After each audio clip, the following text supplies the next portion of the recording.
لو انتوا من الناس اللي ما بتحبش الوصفات التقليدية وبتحب التجديد دايما في الاكل، هتحبوا الوصفة دي جدا. هتدمنوها بجد، سهلة وما بتاخدش وقت خالص، والجلاش بيطلع معاكي مورق وخفيف جدا. متأكدة الوصفة دي هتعجبكم.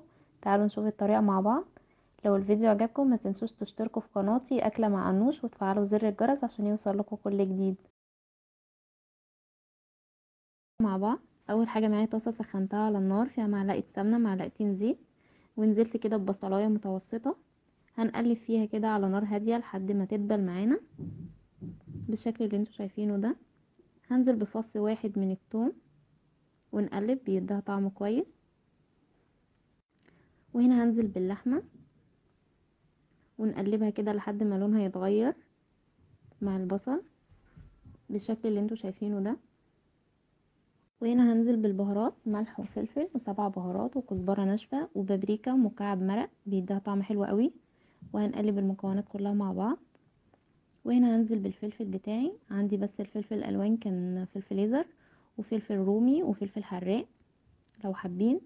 وهنقلب كله كويس جدا لحد ما توصل للشكل اللي انتوا شايفينه ده، وهنطفي عليها. هنا هنعمل الخليط اللي هنسقي بيه الجلاش. معايا اول حاجة 2 بيضة، هننزل عليها برشة من الملح، رشة من الفلفل.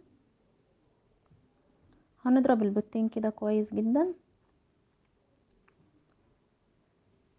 هنا هننزل بكوباية من اللبن ونقلب برضو كويس. وهنزل بتلت كوباية من الزبدة، انا هنا هستخدم زبدة بتبقى اخف شوية من السمنة. وهنقلب الخليط ده كويس جدا مع بعض.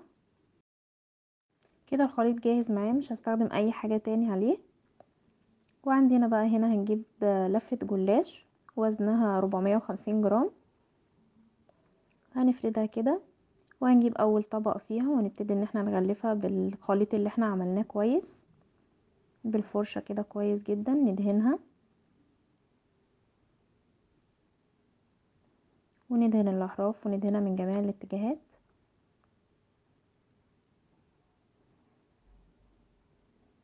الحركة دي بتطلعه مورق وخفيف معانا.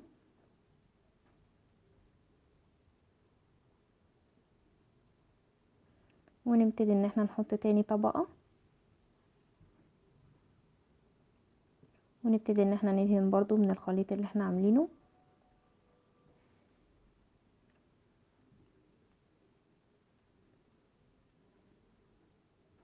نظبطهم بس كده فوق بعض عشان يكونوا متساويين،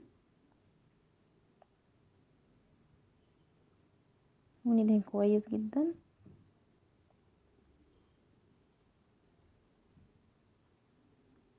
هنبتدي ان احنا نحط الطبقة الثالثة ونعمل نفس الطريقة، ونحط الطبقة الرابعة دي هتكون اخر طبقة، وندهن كده. وهنبتدي ان احنا كده نحط اللحمة زي ما انتوا شايفين، وهنبتدي ان احنا نلف بقى رول.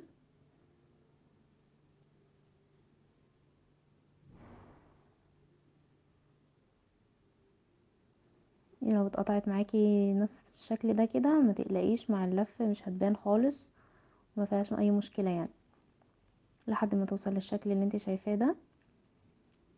هنجيب الصينية بقى، تكون صينية مستطيلة كده، هندهنها دهنة بسيطة كده من الزيت. وهنبتدي ان احنا نرصها فيه كده.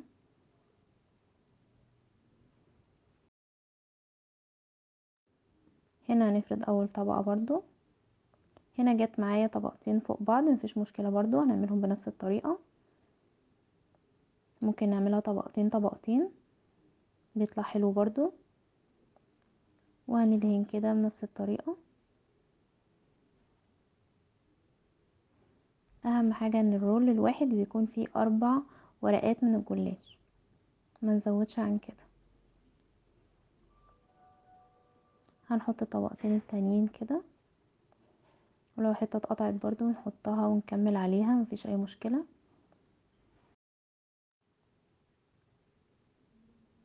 ندهن كويس.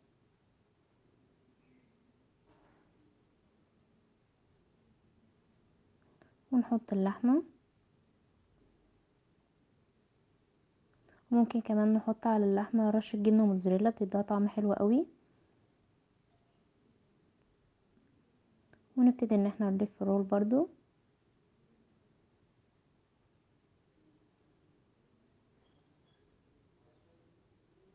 هنخلص الكمية كلها بنفس الطريقة.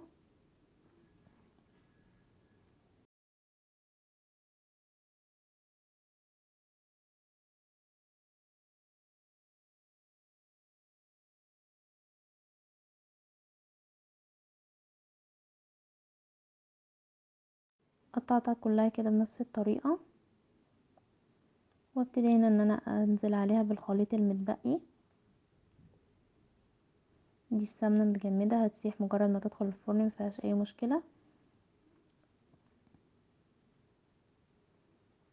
وهبتدي ان انا احرك كده الخليط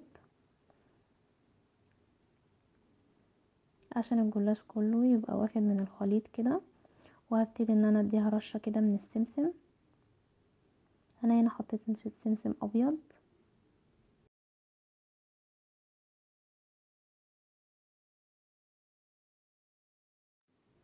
وهديها كمان رشة من حبة البركة، بتديها طعم حلو قوي. وهنسويها بقى ونطلعها كده. هنقدمها جنب، انا قدمتها جنب ممبار وسلطة خضراء ومخلل، كان طعمها تحفة. اتمنى تجربوا الطريقة دي، ومتأكدة ان هي هتعجبكم. لو الفيديو عجبكم ما تنسوش تشتركوا في قناتي اكله مع عنوش، وتفعلوا زر الجرس عشان يوصل لكم كل جديد.